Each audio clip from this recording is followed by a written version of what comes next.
believe in laws of nature first before you could even talk about eyesight. Now, the Bible has revealed that he instituted laws of nature. And in fact, he made you and I to think in terms of laws of nature at a rudimentary level that we can't think otherwise. You show me a person who lives and gets up every morning and does things, and I'll show you somebody who believes in the uniformity of nature. Because you so much as get up out of bed, you stand up out of bed, you have an expectation that you're not going to float off. She begins with bottom level assumptions, and that contradicts what the Christian God has revealed, that he has made us to think in a certain way.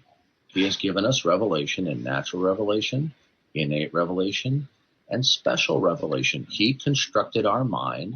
Yeah, but I have a question about the Christian God has constructed our mind, not that we assume the uniformity of nature, but that we don't even question it. It is innate in the image of God that he has made us. So Brenda's bottom level beliefs about the nature of reality contradict what God says in the Bible, David, and I'm surprised that you would think that she doesn't.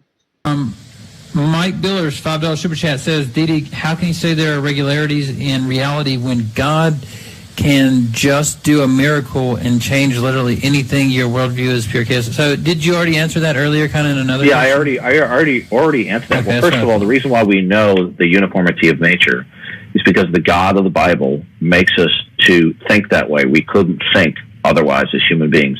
Show me somebody who doesn't from moment to moment hold to the uniformity of nature, and I'll show you somebody who belongs in a mental institution.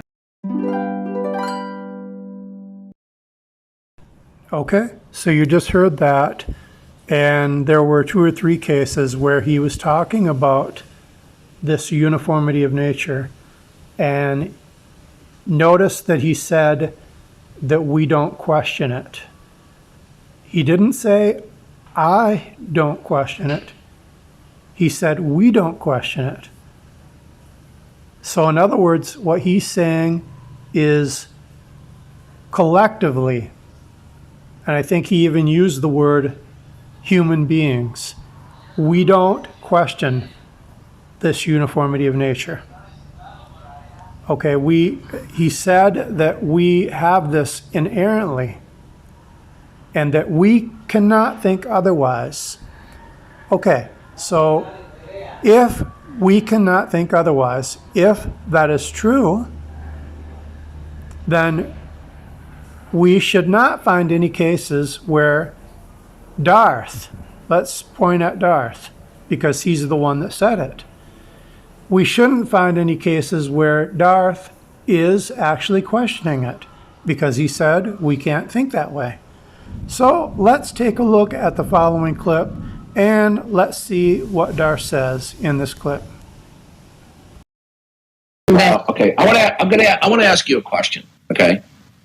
And this is not intended to put you down. This is something that I commonly ask because I get to the point where I get people who are argumentative, who are uninformed. From my opinion, I think you're uninformed, but you have a lot of chutzpah. How old are you? 38. Okay, I'm really surprised that you have this attitude at 38. Okay. Do you know what the fallacy of induction is, as I have explained it? Yes. Okay. Have you committed that? No. Yes, you have. The fallacy of induction is to make observations from one's experience or multiple people, and then to generalize to a wider sphere or whole to say that the whole conforms to what the part is like. Okay? No, you're speaking philosophically, and I'm speaking in a natural sense. Okay, you're not understanding. Science is a subdivision of philosophy. It's called natural philosophy. Those are 2 different things. Okay, no, they're not two different things. One is a subcategory of the other. You don't know what you're talking about. Okay, well then if I don't know what I'm talking about, speaking with you is pointless. Science is called natural philosophy. It is the philosophy of how we believe the natural world is and operates. Okay, it's called natural philosophy.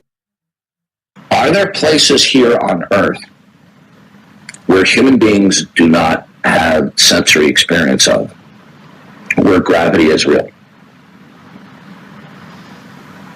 I have no idea what you're asking. Okay. Is gravity real outside the collective sense experience of human beings? Still don't know what you're asking. Okay. When you talk about gravity, is gravity true globally around the Earth? Yes. Okay. Now, when you talk about that realm, which we can say globally, okay, do human beings, through their sensory apparatus, experience gravity at all times in all places? Yes. On Earth. Yes, on Earth. We're speaking on Earth. All right, ma'am, you are so fundamentally uninformed. It's pathetic. You just said on Earth. Okay. You said, is gravity on Earth? Are there remote places in this world where there are not human beings? Yes. Okay.